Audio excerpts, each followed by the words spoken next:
Ọlọ́run àti àánú ẹ̀ ọba Sheikh Ahmed Tijani Maulana Sheikh Al-Hajj Ibrahim Niyas ọba àbáwá Sheikh Abubakar Siddiq Al-Miskin Billah وما بوا ضائب ولاية الكبرى فضيلة الشيخ آدم عبد الله العلوري تغمده الله برحمته آمين. وما بوا مرحوم مفتي الكبير فضيلة الشيخ كمال الدين الحاضر رحمة الله عليه. Ọlọ́run wọlá gbogbo àwọn ẹni rẹ̀ tí a dárúkọ tí a tọrọ fún tí wọ́n ti lọ síwájú Ọlọ́run wọ́n wáyé wọ́n sí dáadáa Ọlọ́run ọba oṣù gbàbọ́ wọn Ọlọ́run mọ́tà wọlá iye gbogbo wọn lọ́dọ̀ Ọlọ́run wa wala nabi wa Muhammad sallallahu alaihi wasallam. tí gbogbo wa torí ẹ̀ pé tọ́já sí pé ìfẹ́ ànábì náà lábáwá bí sallallahu alaihi wasallam. ọlọ́mọdé wọlá ànábì náà lọ́dọ̀ Ọlọ́run àlùbáríkà ànábì Ọlọ́run jọ ràn wá o Àmín. jọ ràn wá jọ ràn nǹkan ní wa Àmín.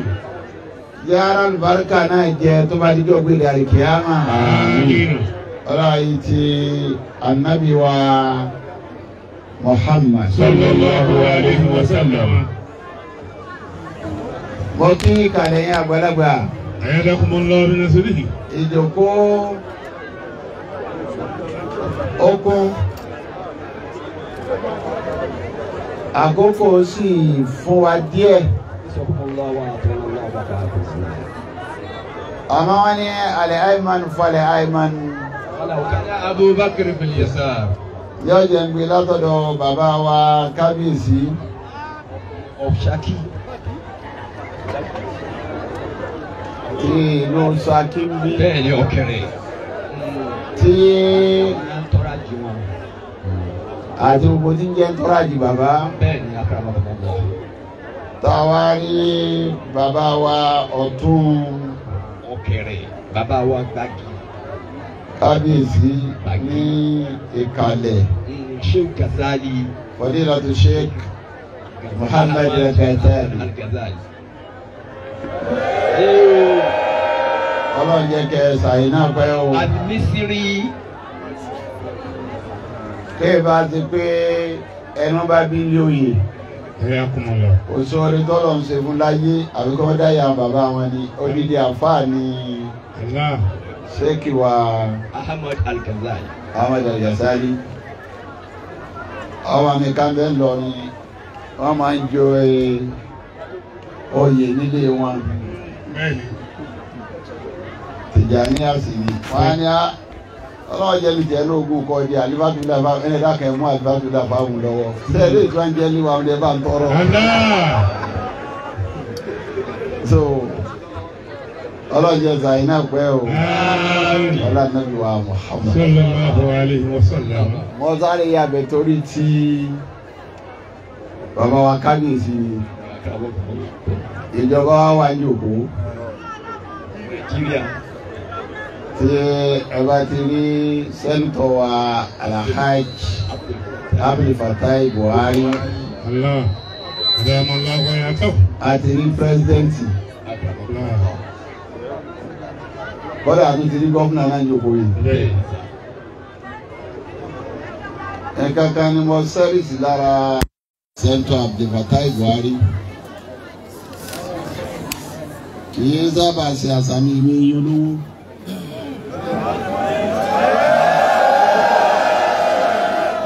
torí ebi ọ̀pá mi ìsìyó. bàbá wa Farouk rahimahullah Àmín. Àmín. nígbà tá a jáde mọ́ríkàsì tí wọ́n àti parí wọ́n wá fún àwọn méjì ní kọ́lásìfù Libya Gaddafi sẹ́ndì síwá láti wá sí Jamia máa lọ dágbére bá gbé lọ Libya. Ìjọ kìíní wọ́n sọ̀rọ̀ ìjọ kejì wọ́n ní ìjọ kẹta máa dọ̀dọ̀ wọn. Ìyọ̀dá yìí ń fẹ́ lórí ìrìn àjò yìí eré bí àyè wọn ló wù mí kọ́ lọ àmọ́ kí wọ́n tó kọ́ yín bẹ́ẹ̀ ní ìtọ́jú tájà dáwọn náà kọ́ yín lọ. Ibi Ọlọ́run ni ọlọ́ wá wọn nítorí tó ọba wọ́ Ọlọ́run ebi oníjó lè sóòótọ́ iṣẹ́ ara rẹ lọ́mọdé òní lè jẹ́ sí Ọlọ́run tó bá ti ráwọn olówó àyọ́ kọ́ ọ ni torí tó fẹ́ gbà lọ́wọ́ wọn. Ẹlẹ́kejì ẹ ti wá wẹ́sìn lọ́wọ́ àǹtẹ́sìn ọjẹ́ so ọ̀nà tí wọ́n fi wá léwu ara ń fà ní ẹ̀ pípọ̀ èjì mi ọ̀sábà mọ́ máa ń sàpálẹ̀ olówó àmì iye olówó. Alòdè kanjọ́ kan òde náà fẹ́ àwọn olówó pọ̀ ń bẹ́ abádílé àwọn àmì ní àbábẹ́ ìsìwájú àtà nígbà òlẹ̀ sí máa ń tà á wọn ò ní mú wá bẹ́ẹ̀ bá bí wọn mọ́ ní àbí ọ̀wá máa béèrè èmi ọ̀ máa béèrè yìí náà ni ìmọ̀ bí wọ́n ṣe béèrè rẹ̀. Àmọ́ sẹ́ńtọ̀ Abdulfatah nítorí bọ́ sẹ́rìsì lára sẹ́ńtọ̀ ni pé sẹ́ńtọ̀ dìfóòtì gbogbo ayé fọlọ́run àtàwọn ẹni Ọlọ́run.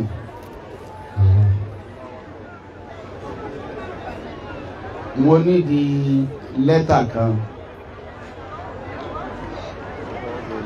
ní federal mo wá pe sẹ́ńtọ̀ pé mo nídìí lẹ́tà báyìí kọ́ bá mi kọ́ ọ́n akọ́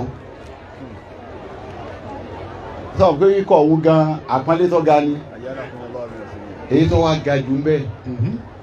Mo á sọ fún sẹ́ńtọ̀ mo ní ọ́fíìsì júwe kọ́mọ wá sí áùsì ọmọ wa gbà á olóhùn ti bọ́ nọ́mbà ẹni tó fẹ́ gbà wọn fún òun ó pè ọ̀la sẹ́ńtọ̀ ló wù lọ.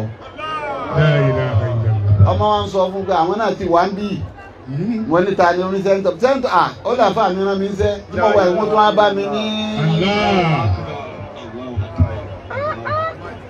Kí wọ́n fi mọ ìtẹríba fẹ́ sí fárùkùránì àtàwọn àfáà mọ́lọ́dà Ọlọ́run ní sọ kalẹ̀ ibi tó wà nínú Ọlọ́run wọlá bá pẹ́lú mi ni yóò ti lọ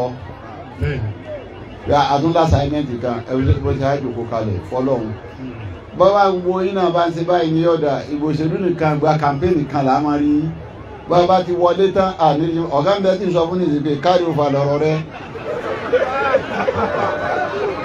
owó kan bọ́ láti rí mo ní kárí òfà lọ́rọ̀ rẹ o gbogbo ìrọlọ́wọ́ ti dáadáa fún sẹ́ńtọ̀ Abdulfatah Buhari ọlọ́wọ́ wọlé anabi Muhammad yóò wọlé àwọn ẹni Ọlọ́run ó ti dáa kọ́ má bàjẹ́ má lókù ó ti dáa kọ́ má bàjẹ́ má lókù ó ti dáa Ọlọ́run sì ní jọ́ bàjẹ́ oníjó yín gẹ yóò tó wá jẹ́ kọ́ má dá sí i gbogbo ojú ọ̀nà tẹ́lẹ̀ bá tọ̀ láyé ló ní píìkì tọ́kùjù náà bá ti débẹ̀ president wa ní ìsìnkọ̀ wá nǹkankan mọ́ òṣèlú tí wàá máa wò lẹ́yìn kẹ́mi yòókù kó ṣe àlàáfíà ó ti dé píìkì gbogbo ọ̀nà tí wọ́n bá rìn láyé ló ní píìkì ibẹ̀ ń débẹ̀ o ọ̀la ìkọlá náà Muhammad ẹ máa dé píìkì ní ọlá àwọn ẹni Ọlọ́run pẹ̀lú gbogbo ẹ̀mí àtàlàáfíà bẹ́ẹ̀ bàbá ti wá ní òkúkùn tó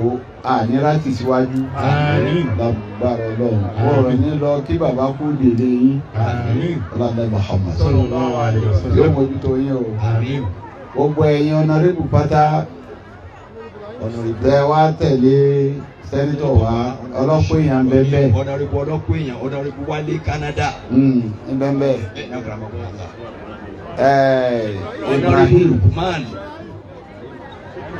Ibrahim Shitu Mbembe. Shitu Ibrahim. Tisakinu mufti ti feti community bẹ́ẹ̀ ara dáadáa mufti nu pé nígbà ọmọ náà wọ́n wá ó ní dákun ti wà nìyí. wọ́n ní mufti èwo ni ẹsẹ̀ ti yín bẹ́ẹ̀ ni àmọ́ ẹ̀rọ ìgbà wọ́n ní obìnrin wa tán ní nínú ìmọ̀ ìyá ọmọdé abótá ń fẹ́ wọn ọlọ́wọ́ sáyìn ànábì wa Muhammad ọlọ́run ẹni ọlọ́run ọlọ́run ti fi yín pọ́n wálé o fi yín pẹ́sìn ní ọlọ́run tó ní fi yín kẹ́sìn lábùkù mọ́ ọlọ́run nàbí. Ajiwa Ismail Ayiki láti fi sàpọ́nlé ẹ̀sìn ọlọ́run ò ní rí ọ̀lẹ́ o ọlọ́run nàbí Muhammad ọlọ́run wà ọlá àpọ́nlé tòní náà nígbà tí ṣé ìwọ ọlọ́kọ́ pè mí bí tí ìwọ ọlọ́kọ́ èèyàn dáadáa sí ń bọ̀ wá bẹ̀ o.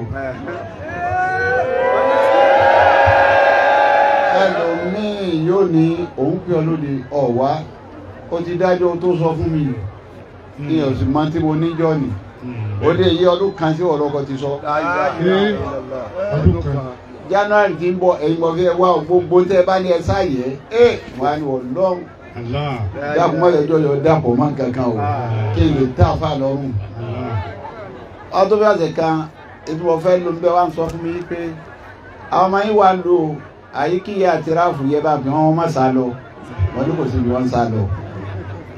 ọ̀dọ̀ ráàfù mo fẹ́ kẹ́ ọ̀dọ̀ àgbọ̀gbọ́ wọn fẹ́ lómi náà tẹ́sí ọ̀dàgbà lẹ́nu wọn ni wọ́n kàn pè ní pé ẹ bá sọ fún bàbá àtúnlá sàmẹ́tì kálábùjá ní ìkúkú lè mọ̀ àmọ́ lọ́wọ́ mọ́ wọ́n wá dúró fàkọ̀lé ẹ̀sìn ẹ̀tún wá wò náwó tí wọ́n wá tún ṣe lónìí fọ́lọ́hun wọ́n tó wá fi ṣàdéhùn tá a máa lé wọn ká ibẹ̀ náà wọ́n ti ń ṣàdéhùn ibẹ̀ náà wọ́n sì ti mú ṣẹ gbogbo lẹ́yìn náà ara kan sọ́dọ̀ ọlọ́run ni ọlọ́run ó ṣe é ọlá nẹ́bí Muhammad yóò tọ́jú gbogbo yín ọlá àwọn ẹni ọlọ́run nínú wọn bẹ̀ náà olórí oko náà bẹ́ẹ̀ olórí oko naam ọlọ́wọ́ bá mi gbàdúrà yín o. Alhaji Saheed Ọlátínwọ́ Ọlátiléwá Dr. Gbogbolọmọ Al-Amani ọlọ́wọ́ tọ́jú gbogbo yín wájú ọlọ́run. Alhaji Abdulrahman naam gbogbo yín tọ́lọ́run ti fi pẹ́sì lé kò ní fi kẹ́sì lábùkù. àmín. Dr. Al-Amani ọlọ́run níjọ́ rí ọ. àmín. Iṣẹ́ tí ń ṣe àáfàá tó kéwùgùn orí sí àáfàá míì tó kéwù orí sí ẹjọ́ ti gbà máa nà pé òun fẹ́ máa sàṣàlátù ló kọ ọ̀dà máa lọ sí ibi ọba adé ní tó ń sọ òun ti ra lẹ̀ éka mẹ́rin ọlọ́run ọba òun kọ yọ̀bọ̀ kọ ọba tọrọ fún náà ní ọbọ̀ kọ ọlá yìí ti anabi Muhammad ọlá àwọn ènìyàn ọlọ́wọ́ kọ fún ọ yóò máa jẹ́ mọ́sáàsì Amani nílùú Sakindi ilé kéwú náà sáwíà Amani ní Sakindi ilé kéwú náà tó wù ń bẹ́ tí gbogbo oníṣẹ́ ń gbọ́ báyìí túnbẹ̀ àyíkí ọ̀ ń gbọ́ ráàfù ọ̀ ń gbọ́ sẹ́ńtọ̀ náà ń gbọ́ kọ̀kàlí sọ̀rọ̀ ní sẹ́ńtọ̀ náà ń gbọ́ tó àwọn nínú náà ọlọ́wọ́ gbàdúrà gbogbo yín Muhammad wá kí alhaja wa Amdala ọlọ́run kò ní padà o ọlọ́run ní padà o ọlọ́run ní padà ọjọ́ ti pẹ́ kí aná ti máa fi gbogbo tó ní ṣètò ọlọ́run ọdún tá a lọ Burkina àlejò tó gbà wájọ́ náà ọkùnrin mi ò ní wa gbà òṣèré dáadáa fọlọ́run ọ̀nàwó tara ní 2007 nípa òun ọlọ́run ọ̀wá níjọ́ tán kìí ṣe gbogbo èèyàn ló láṣẹ ìdíbi tí ọkàn dì má mi lójú agbo báwọn bẹ́ẹ̀ sẹ́wọ̀n pé ìdùnnú tó bá ti ó sì gbọ́dọ̀ fa ìgbà yàn tó bá ti fa ìgbà odójú tì í nù ẹnìyàn mọ̀lẹ́kẹ̀rẹ̀ ọ̀tọ̀ ẹni mi ọ̀tọ̀ alájà fẹ́ sọ pé ẹni mi ní séwò lọ́jọ́ mi ọba ìgbà ó sì ṣe bẹ́ẹ̀ kalẹ̀ ọlọ́run ò ní dójú tì wá láéláé yóò sì máa wà pẹ̀lú wa ọlọ́run ó sì máa kún wa ọlọ́run ò ní padà ó ọlọ́run ẹni ọlọ́run ọlọ́run àfa. alájà mi rásọ àdùkẹ́. ọlọ́run kọ́ wa pẹ̀lú gbogbo yín àti gbogbo tí ń jóbìnrin èèyàn pọ̀ o tẹ́ wá rí gbogbo àwọn àgbàlagbà láwọn àfa àti wọn wà ń kalẹ̀ ọkọ kí ìkàlẹ̀ bàbá Ṣéwù Yakub àwọn ni wọ́n ti ṣe eléyìí kalẹ̀ fún wa níjọ́ tí ò yí sí nílùú Ṣakí kọ́lọ̀ wọn bá wa sí wọn pẹ̀lẹ́pẹ̀lẹ́ wọ́n kí àwọn ṣéèkì wa Imam Ilyas Yakub wọ́n kí àfa wa Mustapha ọlọ́mọsá bá wà pẹ̀lú yín ọlọ́mọ bá tọ́jú bàbá jù báyìí lọ lánàbí Muhammad. mo wá kí bàbá mufti ní Ṣakí. Dr. Ibrahim Al-Hashimi. ọlọ́run má jẹ́ ó dàrú o. ọlọ́run má jẹ́ ó dàrú o.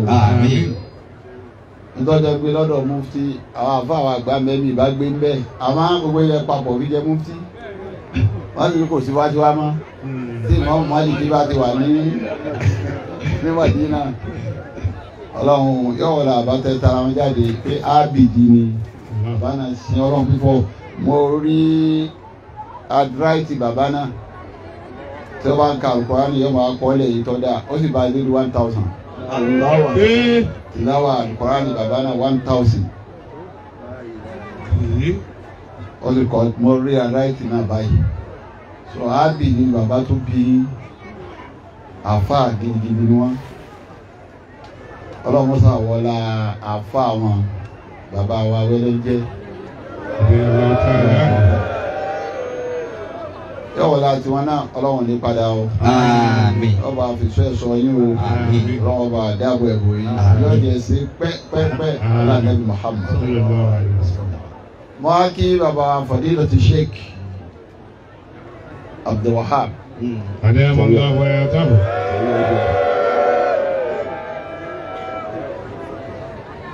Wà ní fọwẹ́wẹ́ yóò fọ sí wẹ́wẹ́ náà ni wọ́n ti ń fọ lọ́jọ́ tó ti pẹ́ ni ìmọ̀ ní jẹ́ báwọn gbogbo mọ̀ wọn ṣàlàyé ẹ̀ lọ́jọ́ tó ti pẹ́ àwọn classmate wọn kan dá wọn mọ̀ bàbá sí Adam dá wọn mọ̀ pé Abdulwahab ìmọ̀ ni kọ́lọ́n wo láǹdẹ́ Muhammad kọ́lá àwọn ẹni ọlọ́run àbáwọn ọlọ́kọ́ sọ̀rọ̀ lẹ́ẹ̀kan pé àwọn tí wọ́n kọ́ àwọn ni àwọn tẹ́ wá ń dúró wájú yín tẹ́ kọ́ tẹ́ kàńkó tẹ́ nàlẹ́gbà ọlọ́run tó wá gbé bí ṣe dé ó tún lè máa kí ẹ̀ sí tako ẹ̀jẹ̀ àáta ni ẹ máa ń parọ́ tàn yín jẹ ni ẹ dúró tì yín pé iṣẹ́ ọwọ́ wa lè yóò sì yọrí lójú wa gbogbo ntẹ́yìn náà bí ọlọ́run pè wọ́n lójú ọmọ gbogbo iye yín bẹ́ẹ̀ alibarikọla ní Muhammad látọ̀dọ̀ yín kárí gbogbo tí ń jẹ́ nìkọ́bà tó máa kà sí yín ní Ṣakí ní gbogbo yín mo kí o ọlọ́run ọba mi mójútó gbogbo yín ọlọ́run nàbí wa Muhammad àbá àwùbá ọlọ́wọ́ kára dáadáa àbá wa níbo ọlọ́wọ́ kára dáadáa Dr. Suleiman Hamza ọlọ́wọ́ bá kára dáadáa gbogbo bàbá wa naam Imam Mashhud Rufai naam Imam Abdulrasheed Salahuddin Imam Salman Alakini Sheikh Alayo Imam Abdulmumin Sheikh Ibrahim Oníwàsí Sheikh Abdulrahim Alaro Imam Ọlọ́run Tókì Imam Abdulrafi Kìnìún Àdínì. akọ ìlọlọ́dọ̀ ọlọ́run táwọn òṣìṣẹ́ wọ́n wà ń bí o ọlọ́run ó kí gbogbo yín o Àmín. àjò Al-Qur'an ọlọ́run ó kára dáadáa àfọwọ́ akéwìlábí ọlọ́run ó kára dáadáa torí àsìkò nítorí ọlọ́run gbogbo yín mo kí àfọwọ́ ọlọ́kọ́ Sheikh Abdulrahman ọlọ́kọ. Rafiq Abdulrafi ọlọ́kọ ọlọ́kọ. àfọ̀nwákà kan ní ọba tí Ádámù lọ́dá wákà àfọ̀yọ́ wọn ló ní òjò tí ń pagún bọ̀ ọjọ́ ti pẹ́. Ọjọ́ ti pẹ́. Ẹni bá àtẹ̀jú rẹ̀ ló lè sọ. Àṣetà ò bá kú iṣẹ́ ọ̀tá ẹni bá ṣubú lè tún dìde. Ẹni bá ṣubú lè tún dìde. Ẹni bá ṣubú lè tún dìde. Ẹni bá ṣubú lè tún dìde.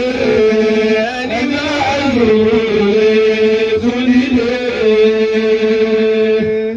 Àfa ọlọ́kọ ọpẹ́ sáfìsì.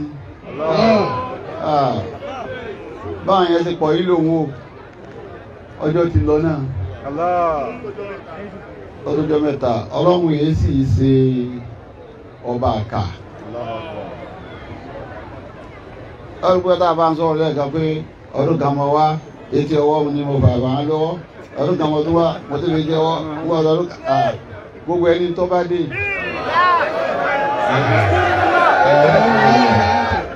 Mo bá tètè bá lọ́wọ́ ń jọ òun ni yóò rò pé òun ti débi òun lọ ni kò ní débi. Yá ẹni tó mú séwù kí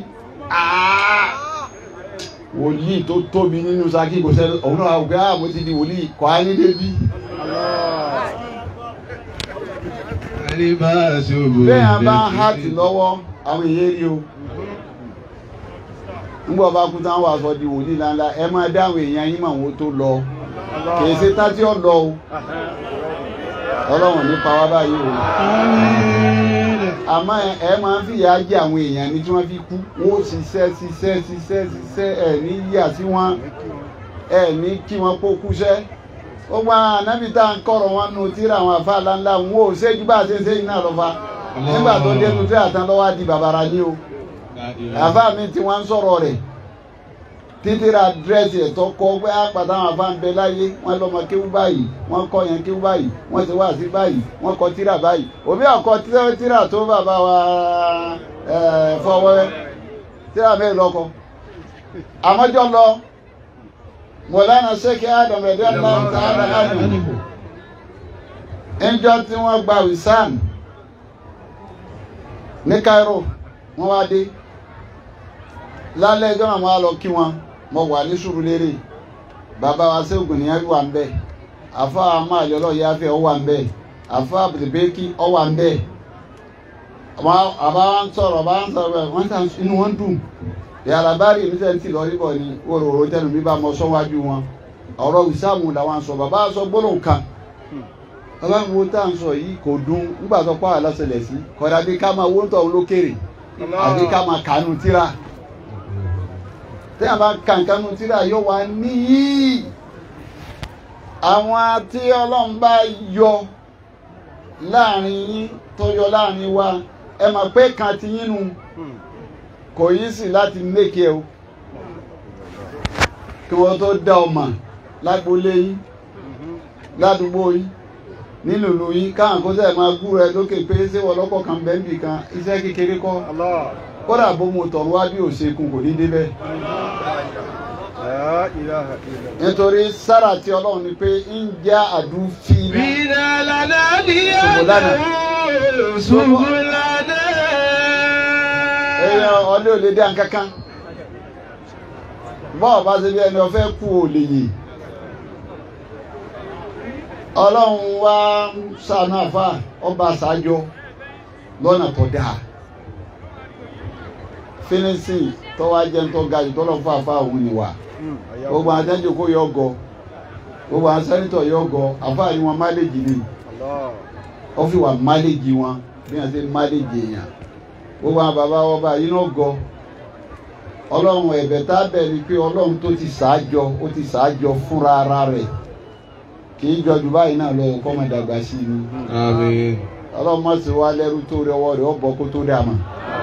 Tọ́rẹ́ lómi ọmọ ìyẹ́wò náà pé kí lọ́rùn wa ṣe fún mi nínú tó ṣe fún lágbájá sẹ́lẹ̀ yẹn ni ò ṣe fún rárá ọba tó ti ṣáájọ ọlọ́mọdé tú o tìjà segúngbọ̀n ẹ̀mí àtàláfíà ń bẹ èyí tó wá ga jù iná ní ìdáyà ọlọ́run ìkọ́mọ̀sí ọlọ́run ọlọ́mọ ayọ̀kú náà Àmín. ọlá nàbí wa Muhammad àánú ẹ̀dẹ́ kójọ kọ́mọ̀ fìdí náà tó ká ẹ̀dá náà ọ̀gá bẹ̀ wọn Hayatul Kursi.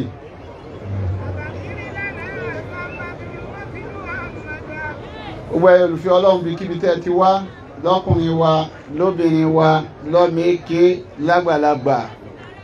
Salamu alaikum wa rahmatullahi wa barakatuh. Wa alaikum salam wa rahmatullahi wa barakatuh. Anta ya Siddiqu ya mustanadi innani yawm lahanta makisadi usibi aidi bilhula ya sahidi watasaadini anadu watadi wa min sikina tarama balabi anka ya misikinu shaytanabi anka ya misikinu shaytanabi Babakiri ya Babakiri aleka sikoti latadani lili hadai urwati inna yawm yasiduna uli sayhumhum amala al-murabbi fasani intajiwani ila mimman harumu ismuka mimma tarumu alamina ruharibi asihati humami wayhali in lam takununi ani kiburijalan innahum fi sura wa hunaka likahumahum lisurihata shay baligidi dawati gaira wani kuma hiya kulwati Mustafa Yasin yakunu wasali Ahmad Alifasi tibani habali Fati kaulai yabi faidotina Wa Ghazali sahibi hujjatina Fatawli baba fadihulun bikumu Li asiran filigadi hiyakumu Wasalam adikilahumma ilahi bilidana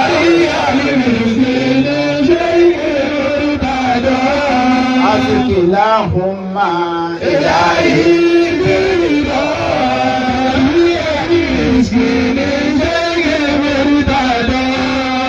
Allahumma ilahi bilidana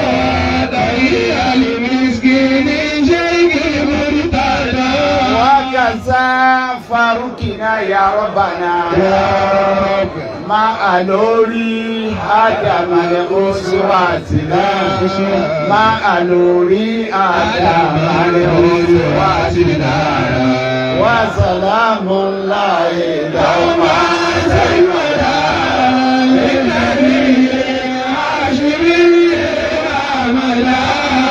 وسلام الله دائما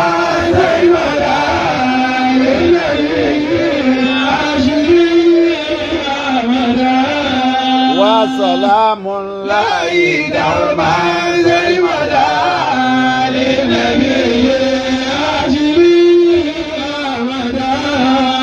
وقل الحمد لله وسلام على عباده الذين اصطفى الله خير عما يشركون وقل الحمد لله وسلام على عباده الذين اصطفى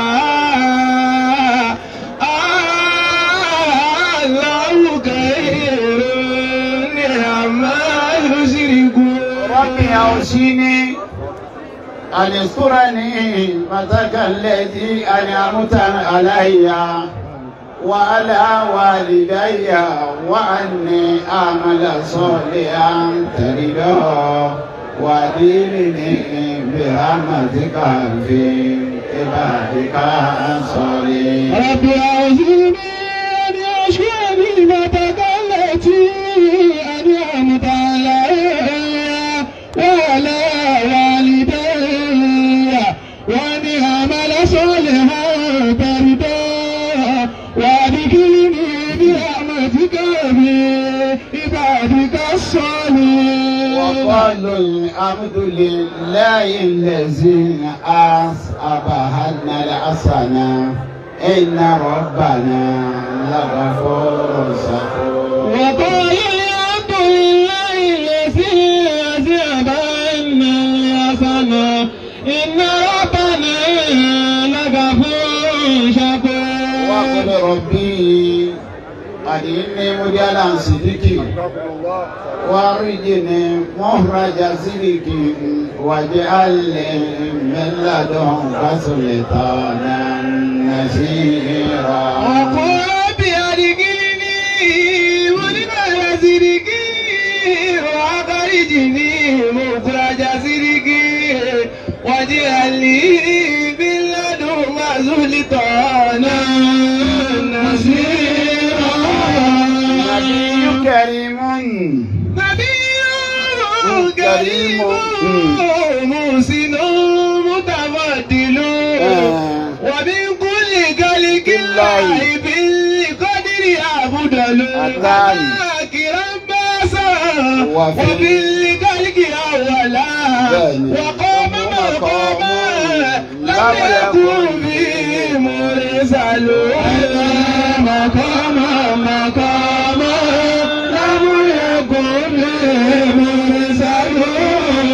Ọmọ jíjí tí ń fi kí ànábì òun kí gbogbo tí ń jẹ́ mìrètì ọlọ́mọ́sí àtọ́jú gbogbo yín pátápátá. Àmín. Ọ̀jọ̀gbọ́n àfáà gẹ́gẹ́ bí ìrántí ànábì wa Muhammad. Sallallahu alayhi wa sallam. Ó wá fẹ́ sọ̀rọ̀ ànábì.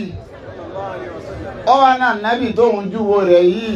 Nàbí karimun. Ó lálápọ̀nlé ẹ̀dá ni kò sẹ́ni tí fi lápọ̀nlé tó ànábì wa Muhammad. Musinu. Olùṣe dáadáa lànábì. Mutafadilu. Ẹni adálọ́lá lànábì Muhammad. Wa min kulli khaliqillahi bil qadri abdalu. Kò sóńtọ̀ òun ẹ̀dọ́ ọlọ́run. Bàbá ti ń gbé ọlá wọn bọ̀ tẹ́ bá ti gbé sẹ́gbẹ́ ànábì. Abdalu. Àfùdọ́lù tànábì ojú lọ. Ata. Akiran Basa. wa bil khalqi awwala. Olóde ilé tó dé yẹn ìgbẹ̀yìn ló dé òun ní jẹ́gbẹ̀yìn àwọn ànábì ọlọ́run àmọ́ bí dídá àkọ́kọ́ ni. Wàkọ́ mọ́mọ́ Ọkọ̀ ọmọ lámọ̀yẹ̀ kò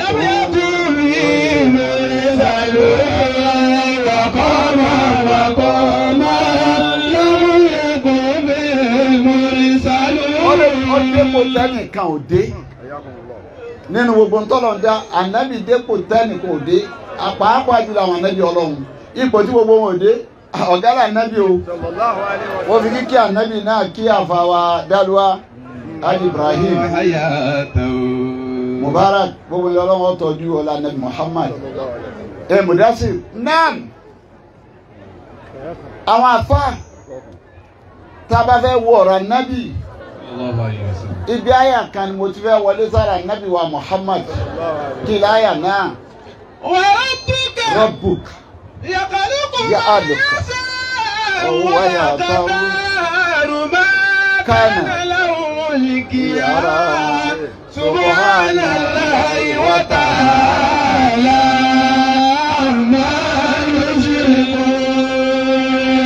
Ọba dáǹkan lọ́lọ́run kò sí ní rẹ̀ yóò máa dá nǹkan lọ ni kò lè rí ọlọ́run bọ́ ọba ti wá débi tọ́dá ọ̀tọ̀ ni bíbí ọ̀tọ̀ ni dídá bíbí yàtọ̀ fún dídá wọ́n máa bíyàn èèyàn lè rẹ níbi kódà ẹlòmíì náà wọ ọkọ̀ rẹ níbi àmọ́ ọba ti débi àwọn tó lọ ń dá ọmọ yìí pé ọdẹlẹ yìí ni bí mo lánàá ṣe kí àdàgbẹdẹ lọ tààrà ọdẹ àwọn eléwòn ní òfin ṣe kọpí wọn ṣe kọpí ọmọ kéwù ìta fún ọmọ bẹ lọ́hùn ni pé ọlọ́run jẹ́ ọmọ kéwù mi ó jù mí lọ bàbá tọrọ rẹ̀ ọlọ́run ọ̀gbá ayẹ̀rọ ọmọ kéwù bàbá tọ́ba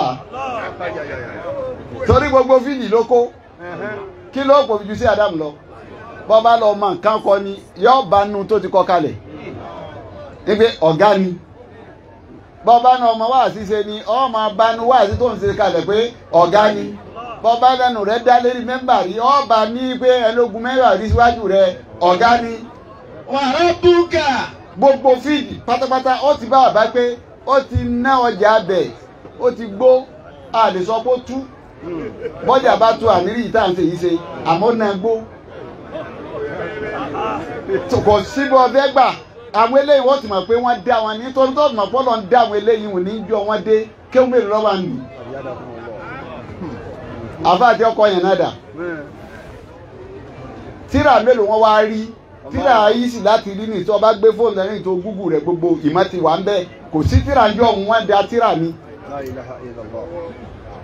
níjọ́ ni kẹ́ni kó lè wá ṣe déédéé ọmọ lárúbáwá níbi àkọọ́lẹ̀ rẹ̀ kó ṣe déédéé ọmọ lárúbáwá níbi ọ̀rọ̀ rẹ̀ tí ń sọ kó ṣe déédéé ọmọ lágbáwá ẹ̀dá wọ́n dá yìí wù ní ọkọjá bíbí níbi ọmọ lágbájá ni àwọn ẹ̀dá kan bẹ tó lọ ń dábẹ́ ọlọ́run wá sọ yìí pé rọ́bùkà ọlọ́run bí àlùkò ẹ̀sà wáyà kan ọlọ́run ọba yàrùkùmọ̀ ẹ̀sà ọba dáàkàdáàkà nínú èmi máa dá tó bá wù mí wàhátárù inú tí mo dáhùn wà mẹ́sà jáde mẹ́ ibi mi mẹ́sà jáde ni làwọn afa wa dúró sí wọn wá ti sẹ ń bí ẹsà wọn wá pé ké nítorí mú Ọlọ́run sọ pé dáǹkà ni ọ ìwọ sì máa sa ntọ́ bá ọ máa sa ẹsà ok já tírèsì ẹsà ni wọn fi wá wò pé àtẹnu ẹsà yìí tọ́lọ̀ ń lóhùn sọ yìí inú ààyè Ọlọ́run yẹ sà ń bẹ nínú gbà Ọlọ́run yẹ sà ń bẹ nínú èèyàn Ọlọ́run yẹ sà ń bẹ àwọn àyè kan bẹ àyè ẹ̀sà ni tó o bá ti débẹ̀ àfikọ́ tẹ̀ ọ gbọ́dọ̀ tẹ̀ ni ètò òfìmọ̀ pé àyè ẹ̀sà ń bẹ lọ sí Suratul Maida. وإذ قال موسى لقومه يا قوم اذكروا نعمة الله عليكم إذ جعل فيكم أنبياء وجعلكم ملوكا وآتاكم ما لم يؤت أحدا من العالمين يا قوم ادخلوا الأرض المقدسة التي كتب الله لكم ادخلوا الأرض المقدسة gbogbo ilẹ̀kọ́ ọlọ́nkọ́ ló ní ni ó ti wá fi yàtọ̀ sílẹ̀ yìí Kúdùsì nù Ardul Muqaddas ilẹ̀ ẹ̀sà nìyẹn pé nínú àyè ẹ̀sà wà tó jẹ́ pé àyè tó bá ti dé ayé ẹ̀sà wọn gbọ́dọ̀ tiri ni ó gbọ́dọ̀ tiri yẹ́nyẹ́ nígbà tá a wà kéékèèké nílọrin ojú àgbàgì báyọ̀ gbọ́dọ̀ bó bàtà kọjá bẹ́ẹ̀ ò ní rí bọ́ mọ́ wọ́n ti hàn ní pé àyè ẹ̀sà níbí. Ardul Muqaddasa. àyè ẹ̀sà níbí. nígbà tá Ànábì Musa ń kiri bọ̀ tí ń bọ̀ òun ń bọ̀ náà ni Ọlọ́run ní Musa tó níbi tó fẹ́ wọ̀ yìí ti kọjá ibi tó ti ń bọ̀ wọn o. Ardul Muqaddasa kọ́ padà ní.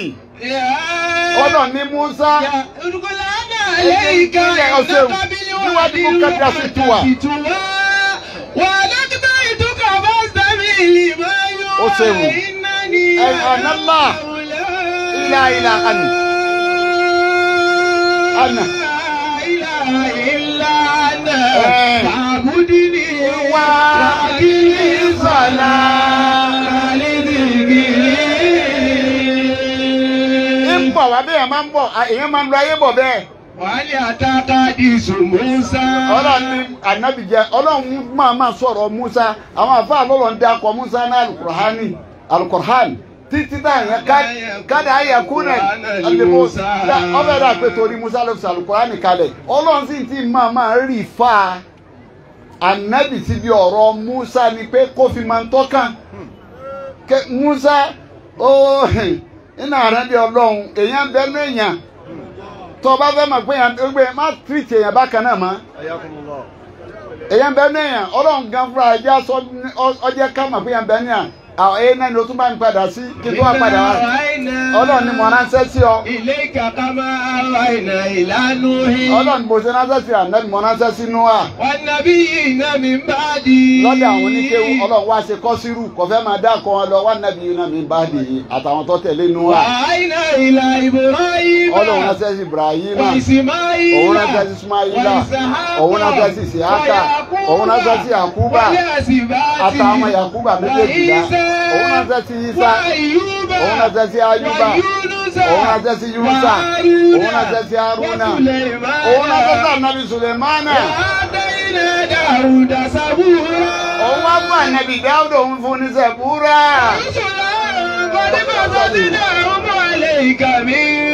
àwọn àkáwájú rẹ̀ mọ pàtó wọn fún ẹ. àwọn àkáwá lẹ́yìn rẹ̀ ti jẹ́ sọ̀rọ̀ wọn.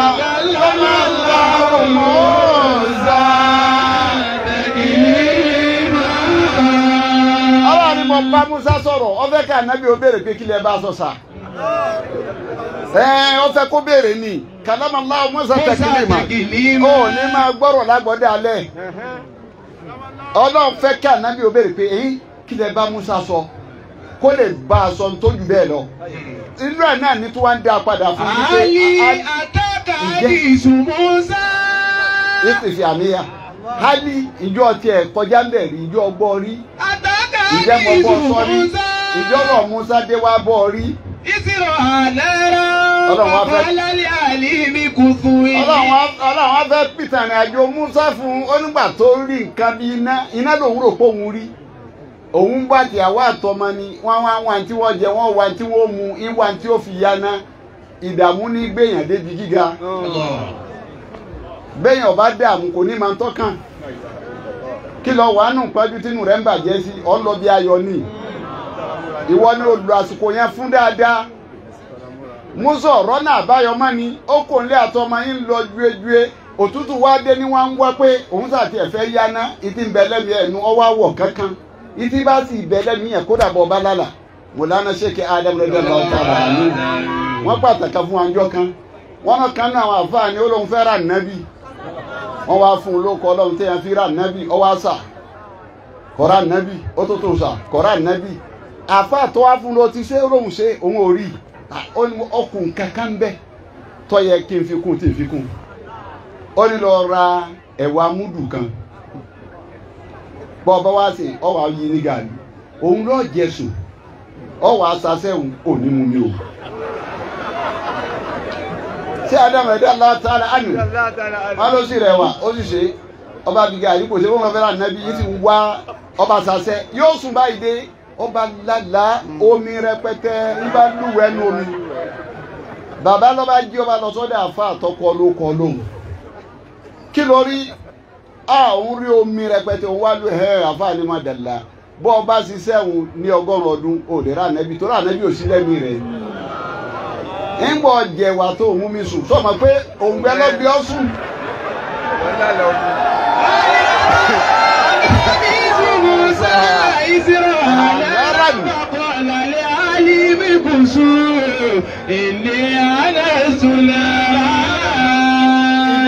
ìdààmú tó mú Musa òun fẹ́ yá ọfẹ́ òtútù ti dé gbogbo ń kálukú lọ máa bí òtútù Masar bó ṣe rí òun fẹ́ yá náà wá rò pé irú náà yẹn ni wọ́n sọ fún ìyàwó àtọwọn pé ẹ dúró.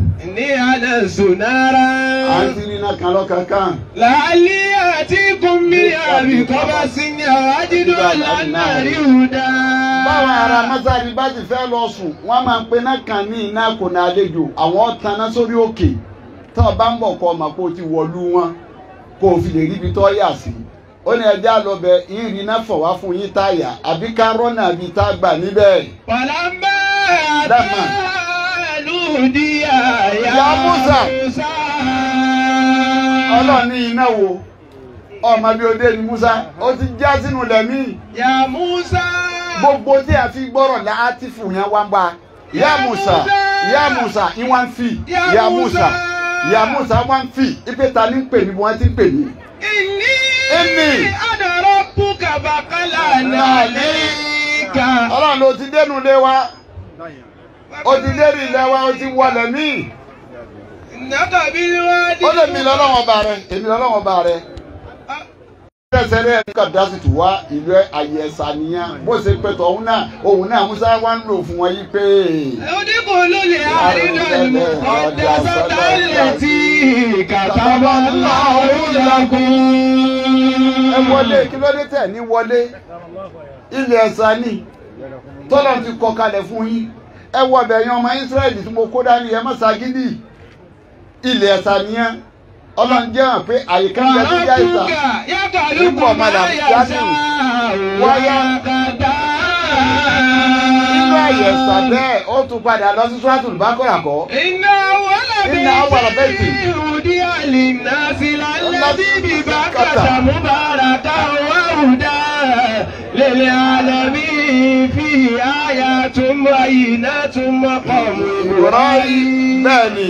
wà á máa ń dàkàlà kánà àmìnà wàlíláyé alánàásì júlùmẹ̀tì mọ́ni sábọ̀ ilé ìsẹ̀bìlà. wà á máa ń kàbára iná ńlá kẹ̀mí yóò ní lálẹ́mí. àyẹ̀sà nìyẹn tó bá kò láyẹ̀sà ó wá kó àwọn àsìkò ẹ̀sà àyẹ̀sà ń bẹ àsìkò ẹ̀sà ń bẹ àsìkò ẹ̀sà padà sí Tóbà. Inna iddata shuhuri inda Allahi sinara sarasara fi kitabillah. Ọlọ́run ní àwọn àsìkò àwọn àkókò ẹ̀sà ní o ìní àkókò ẹ̀sà ní oṣù méjèèjì láwọn àkókò ẹ̀sà Muharram yọ mọ wá kà yóò fi wá pa Muharram kò tí Muharram náà ló ti bẹ̀rẹ̀ Rajab àwọn tó wá jẹ́ ayé ẹ̀sà ń bẹ̀ Ọlọ́run wá fẹ́ tọ́ka rẹ̀ oṣù méjìlá ni ọ wá fẹ́ pọ́ǹtì àwọn àkókò ẹ̀sà. Ìṣó àyà máa lọ padà sí. Àrìbà àtùn òrìmù Rajabu táwọn wò tá a fẹ́ wọ̀ lọ́kàkà yìí. Sùlùkádà Sùlùhíjà àti Muharram mẹ́rẹ̀ẹ̀rin wo àkókò ẹ̀sà ni. Tó o bá kó láyé ẹ̀sà tó kó lákòókò ẹ̀sà ọ wá kan àwọn ẹ̀sẹ̀ yẹn. ẹ̀sà ń bẹ nínú èèyàn àmọ́ àti ẹgbọ̀gánú wọn àwọn làwọn tọ́lọ̀ ń sọ̀rọ̀ wọn kalẹ̀ kí wọ́n tó dé tí wọ́n dé èyí tí wọ́n yẹn ká ló ní ohun tó lẹ́gò sẹ́ni tó tó ọ ní lógò kankan ìwọ lọ ka kírètì ẹ̀ fún ara rẹ̀ ètò kírètì ni ọlọ́run kó sọ lóko yìí àwọn kan bẹ wọn èdè tó fi mọ̀ pé ẹ̀sà ni wọ́n àwọn ò tí ì dé àkọ́kọ́ wọn là Nábì Musa kéde tọ́lọ̀ fi sọ̀rọ̀ rẹ̀ lọ sí Suratul Qasas ò rí ń bẹ́ẹ̀ kéde ìdé. وأوحينا إلى أم موسى نهديه وإذا كبت عليه فألقيه في اليم ولا تخافي ولا تحزني إنا ردوا إليك وجعلوه من المرسلين. Musa èdè o kéde ìdé o wọ́n ń palẹ̀ mọ́ rẹ̀ ní o ọlọ́wà ni mo wá ránṣẹ́ sí ya Musa ọ padà débẹ̀ náà o lè fa láti tó tí ń fa o ọ̀sẹ̀ lọ bí ọlọ́run náà kó tó wájá síbi tó ṣe ń lọ àyà kẹsàn-án lè tó wákàtí orí mi àmọ́ kọ́kọ́ lọ bí tó ń lọ ọ̀dì náà.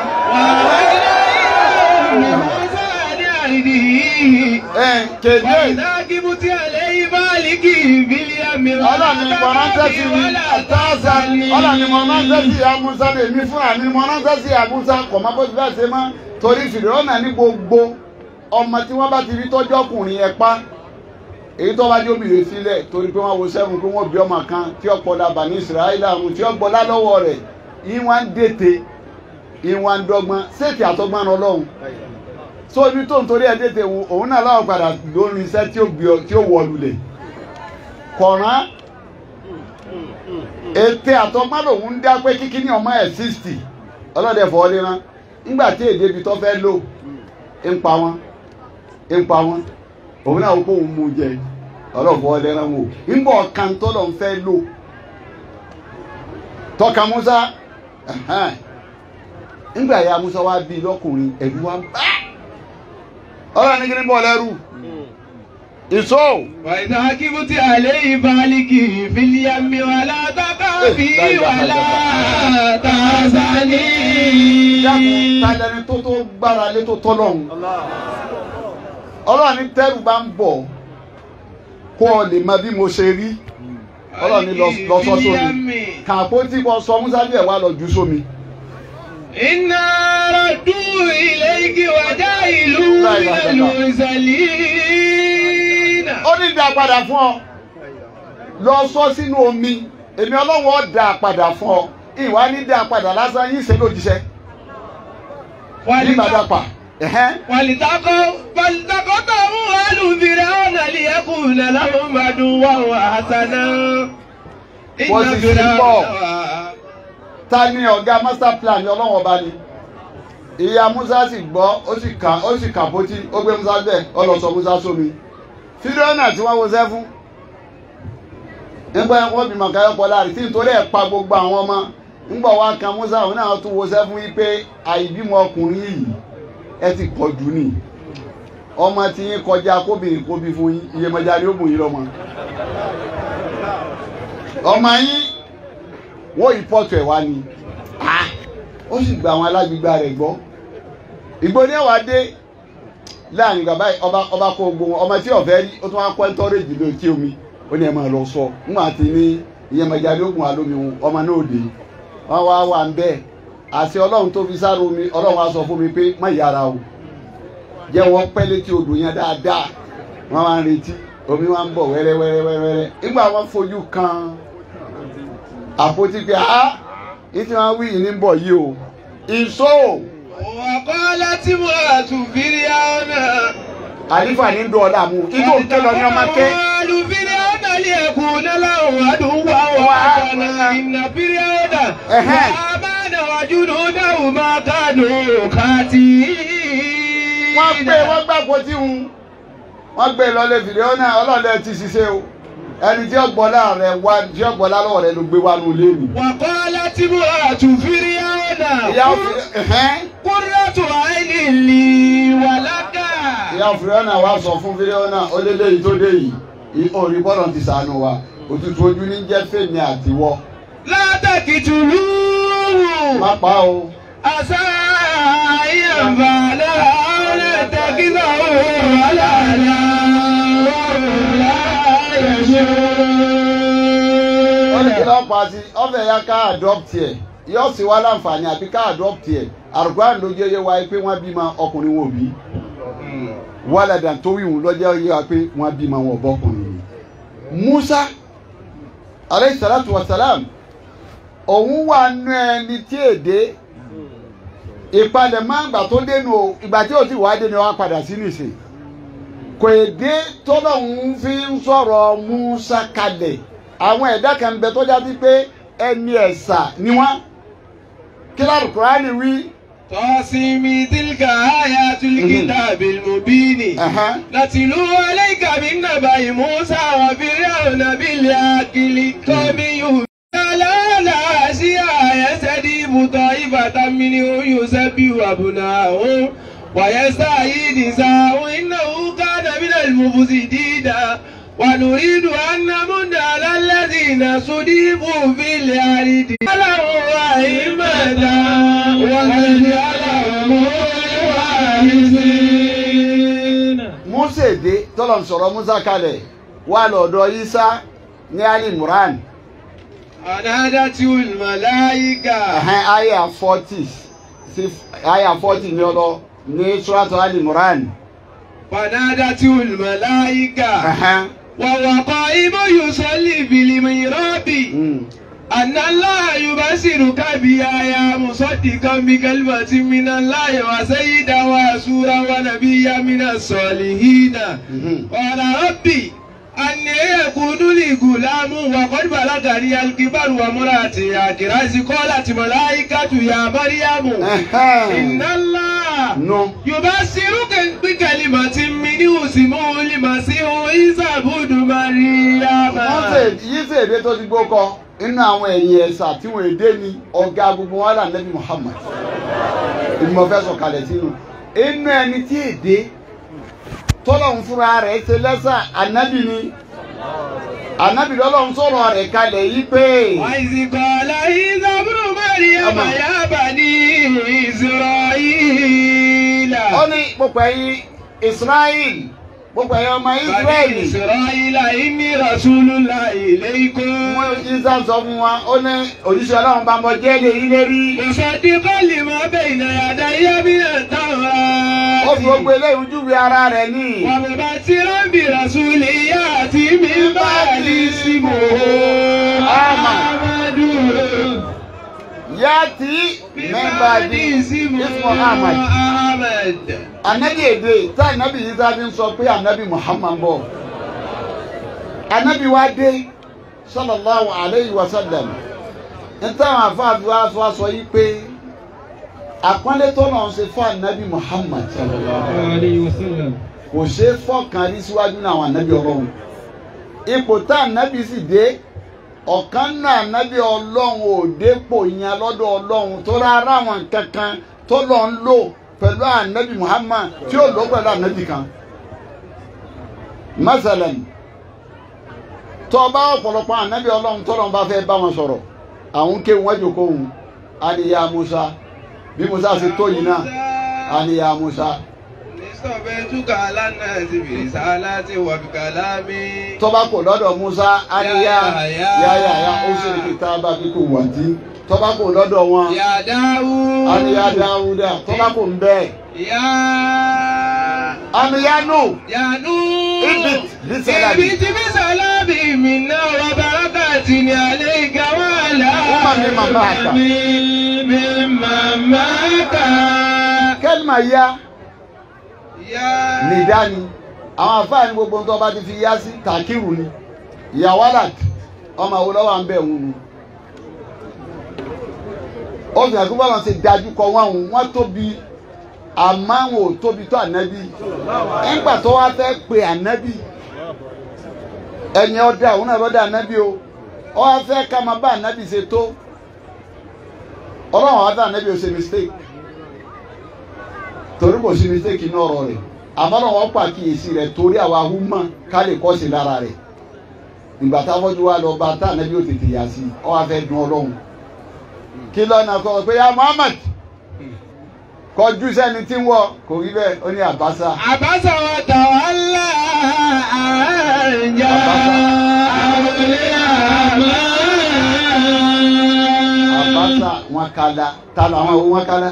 Wàtàwálá. kí ló dé ń pa àbáṣà wàtàwálẹ́yìntà. ara ní àbáṣà wọn kala. Wàtàwálá. kódà wọn tún yá yí padà. àjà àwòlé àmà. nígbà tá a fọ́jú dé wá báwọn ìlànà ibi tó máa gbé ọ̀rọ̀ yìí jọ wá ìtìjú tó ní fànẹ́bí kò jó lè dájú kọ ipe báwo ló ṣe ṣe yìí. bẹ́ẹ̀ ni tó bá débi tó bá fẹ́ sọ̀rọ̀ ànábì àmì yóò ayọ̀ mùdẹ́sì.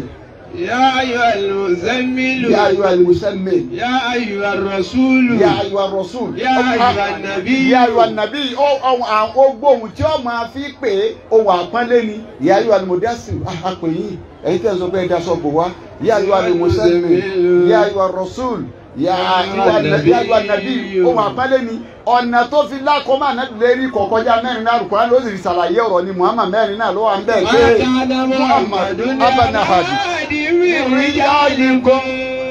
àkọ́kọ́ ni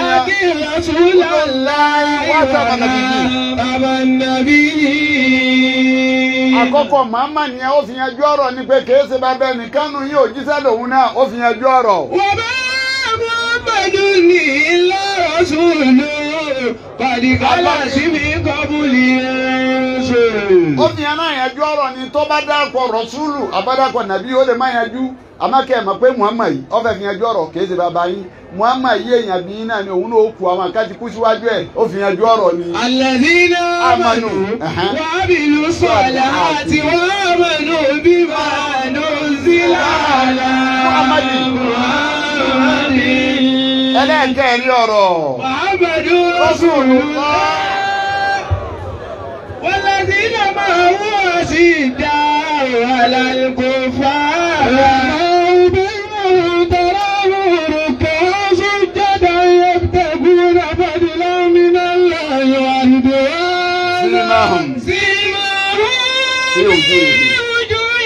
من أثر السجود ذلك مثل في التوراة ومثل في الإنجيل كذلك أخرج شطره فأزره فاستغلظ فاستوى على سوقه يعجب الزراع ليغيظ بهم الكفار الله الذين آمنوا وعملوا الصالحات منهم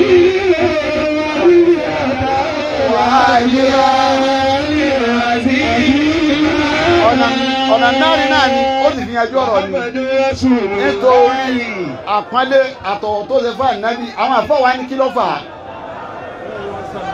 ẹ dákẹ́jà pé sallallahu alaihi wasallam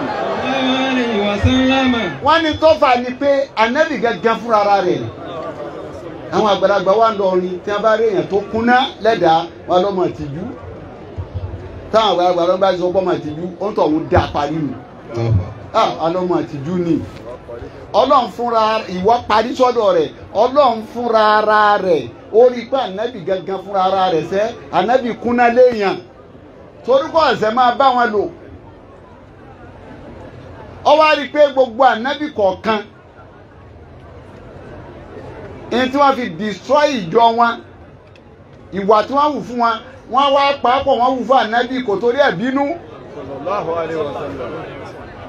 bọ́ ọba dọ́dọ̀ Musa nígbà wọn ti Musa tí wọ́n yí ìpín tí wọ́n bá dójú ẹ̀ ànábì ni Musa ní wọ lọ́hùn. Rabbana innaka ataita fir'auna wa mala'ahu máa so.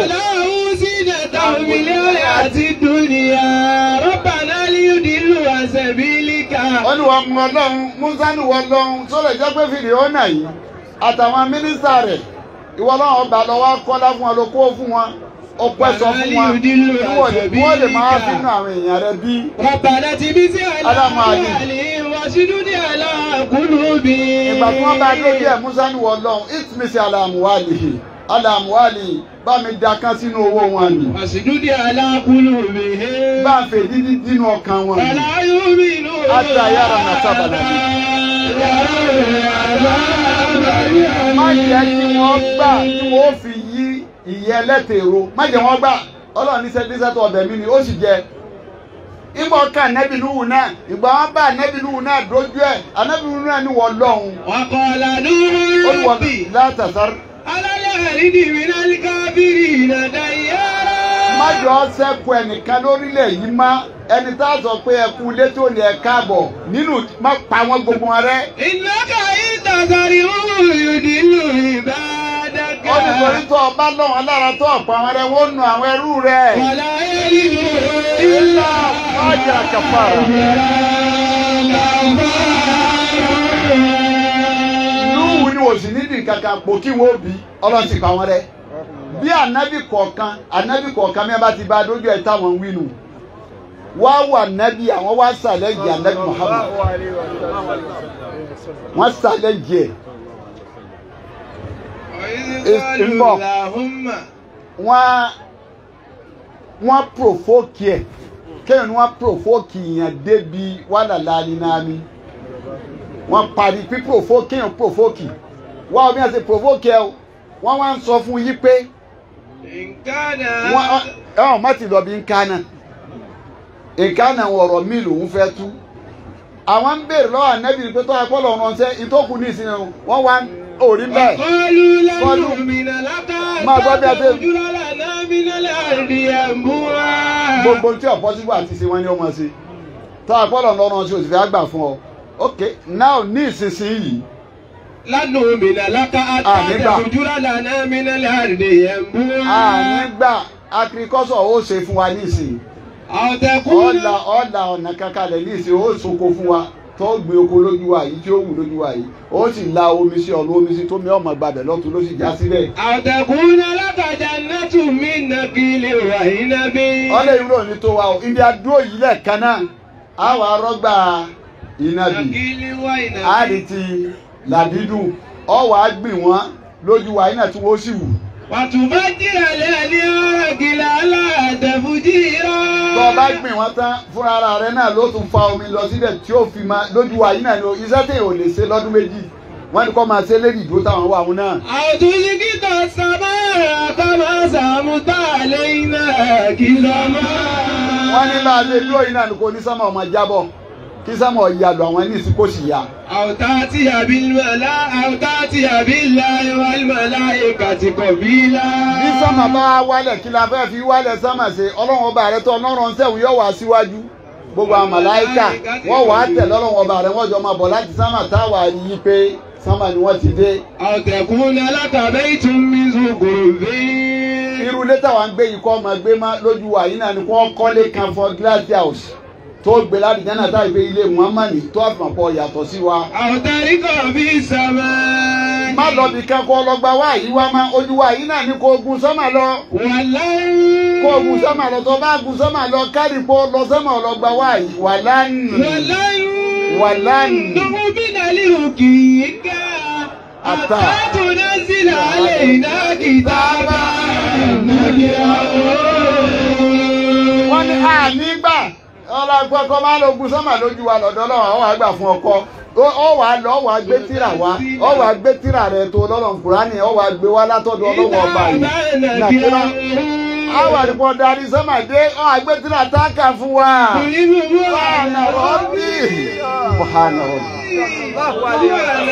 ẹgbẹ́ sallallahu alaihi wasallam ẹgbẹ́ sallallahu alaihi wasallam ẹgbẹ́ sallallahu alaihi wasallam wọ́n bá a débi kó bọ́hùn wọ́n bá a débi kó bínú wọ́n bá a débi kó ṣépè èyí tí ó fi bínú tí ó bọ́hùn tí ó ṣùgbọ́n ó ní mímọ́ ọlọ́wọ́ bá mi.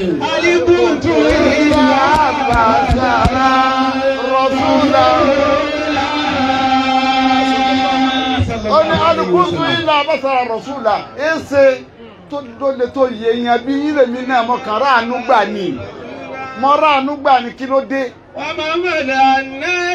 ọlọ́ọ̀ni ó ṣeun ọlọ́ọ̀ni kí ló dé kí ló kọ̀ fẹ́ yẹn yẹn kẹ́ gbà. ìsíjà òun yìí dá. ìgbà tí màmá yìí tó dé wá bá yín tẹ̀ sí fojú rí. ilé ọgọ́dún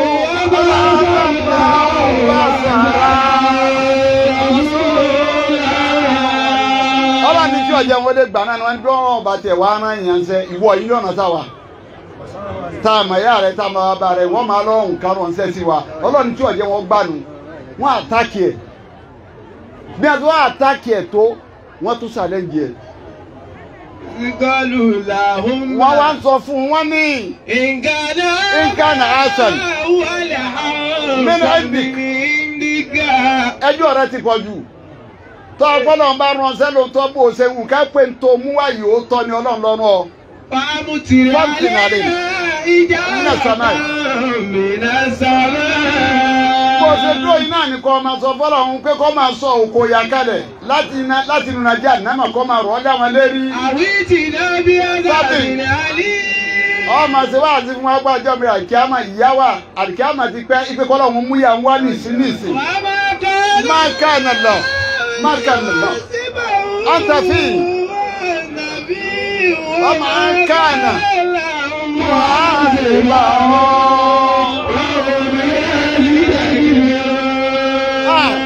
ọlọ́run ní kí ni ti ṣe rí kí ni sì lè ṣe àmọ́ má kánà láwọn báwo ló ṣe rọrùn kí n jẹ wọ́n yá báwo ló ṣe rọrùn kí n jẹ gbogbo tí wọ́n béèrè yìí sì fún mi àmọ́ kò yí sí àti mú wá àǹtàfíì tí wọ́n bẹ́ ń bẹ́. wà á tàbí yín. ìwà náà bí bẹ́ẹ̀ láàrin wọn kí wá múyà wá ọlọ́run ní kò rọrùn fún mi kí múyà wá wọ́n bẹ́ láàrin wọn wọ́n bẹ́ láàrin wọn. màkánà láwùn wá sí ibà wọn. ọlọ́run ní kó ní àbọ̀ ọ̀bá tó sílẹ̀ mọ́ tí wọ́n bá yé ṣe é sì ìfarun ìtúnú múyà mọ́ ìtúnú múyà wá bá wọn lọ́jọ́ ẹ̀ máa sọ pé ànábì tí ó jù wọ èmi ò rí kó tó dà láàyè ànábì tí ó jù wọ́ èmi ò rí wọ́n bá dà láàyè rà. aṣíwájú ayé òun ọmọ bàbá Fátímà ànábì tí ó jù wọ́ èmi ò rí. ànábì tí ó jù wọ́ èmi ò rí.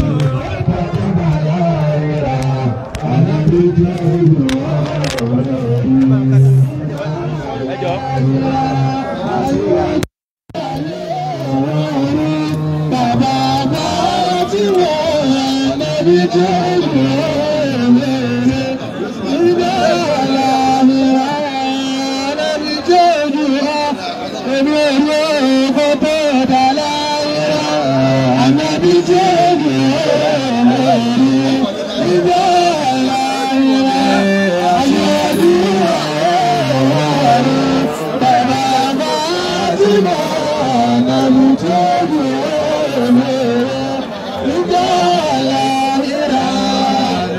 tí ó jù wọ́n èmi ò rí gbogbo dàda ìrà. Ànábì tí ó jù wọ́n èmi ò rí gbogbo dàda ìrà. Aṣíwájú ayé ọ̀rọ̀ bàbá àtúbà. Ànábì tí ó jù wọ́n èmi ò rí ìjọ àlàyéra. Ànábì tí ó jù wọ́n èmi ò rí. Ànábì tí ó jù wọ́n èmi ò rí. Ó bá dàda ìrà. Aṣíwájú ayé ọ̀rọ̀ bàbá àtúbà. Ànábì tí ó jù wọ́n èmi ò rí ìjọ àlàyéra. Ọlọ́run wọlé Nabi Muhammad. Gbogbo wa ta pé síbí. Yóò bọ́ ọ̀dà gbẹ́lẹ́lì. Ọlọ́run gbàdúrà wa o. Ọlọ́run gbàdúrà wa. Bí àbùkátà wa. Bí àbùkátà wa. Gbogbo ń tà ń fẹ́. Gbogbo ń tà ń fẹ́. Ọlọ́run máa o. Ọlọ́run máa. Ọlọ́run kó ṣe fún wa. Ọlọ́run ṣe fún wa. Ọlọ́run Nabi wa máa. Ọlọ́run Nabi wa máa. Sẹ́nitọ́ Abdulfatai. Dókítà Abdulfatai. Sẹ́nitọ́ Abdulfatai Buhari. Dókítà Abdulfatai Buhari. Sẹ́nitọ́. Ọlọ́run bá a mójútó. Ọlọ́run bá a mójútó. Olùkọ́ rẹ̀ sọ. Olùkọ́ rẹ̀ sọ. Alhaji wa Abdulrafi. Alhaji wa Abdulrafi. Ọlọ́run bá a mójútó. Ọlọ́run bá a mójútó. Alhaji wa Ayiki. Alhaji wa Ayiki. Ọlọ́run bá a mójútó. Ọlọ́run bá a mójútó. Abrahu Ọlọ́run mójútó. Ọlọ́run mójútó. Zahid Ọlọ́run mójútó ẹnìkọ̀ọ̀kan yìí. Ọlọ́run mójútó ẹnìkọ̀ọ̀kan yìí. Nabi Muhammad. Ọlọ́run mójútó Muhammad. Ṣé ìwọ ọlọ́kọ́? Ṣé ìwọ ọlọ́kọ́? Ọlọ́run má ṣe ilé ṣe máa o. Ọlọ́run má ṣe ilé ọlọ́kọ́ máa. Má ṣe ilé ọ̀kan tó kù tó ti dágbére fáyé. Má ṣe ilé ọ̀kan tó kù tó ti dágbére fáyé. Ọlọ́run Nabi Muhammad. Ọlọ́run kọ̀ọ̀kan wa ní. Ọlọ́run kọ̀ọ̀kan wa ní. Àwọn tó wà Buhari. Ọlọ́run wà pẹ̀lú yìí. Nabi Muhammad. Ọlọ́run Nabi Muhammad. Ọ̀dàtàná Majana.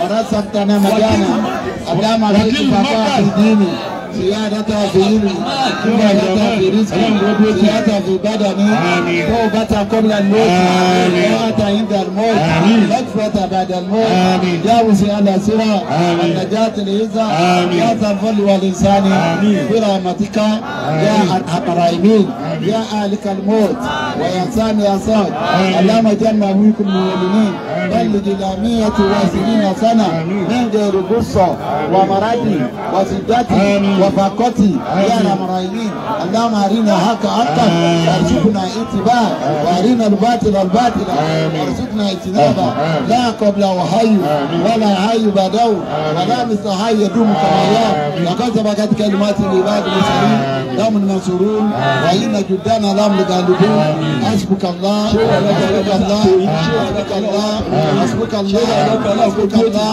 حسبك الله ومن اتبعك من المؤمنين حسبك الله ومن اتبعك من المؤمنين حسبك الله ومن اتبعك من المؤمنين ولا حول ولا قوة إلا بالله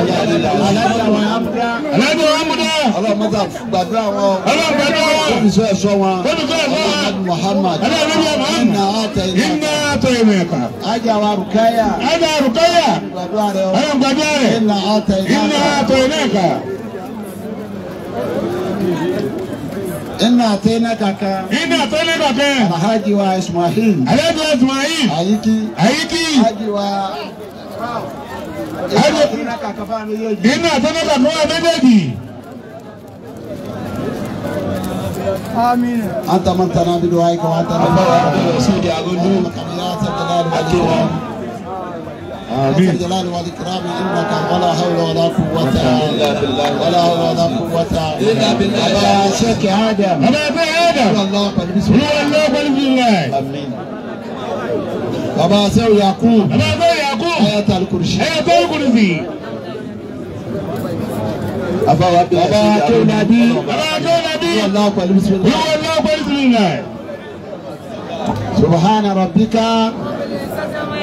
والسلام على المرسلين الحمد لله. سليمان بن بارك يا إلهي فتويل أمره وأويل كمالي برجعتي وأبي دانا ورزق طيب على المالي فتويل بنين وبالبنات يا مال الجمال Ọba Mufti Aki Albazain gbogbo yín pátápátá la kí. Àbá Fọdé láti ṣókè Abdul Rashidi Arolu Akin Arúgbó náà kiri àdúgbò. Wọ́n ní kí gbogbo àwọn kìrìjì ọmọ lọ kó máa bọ̀. Kí gbogbo àwọn ìrírí ọmọ lọ. Wọ́n ti lọ.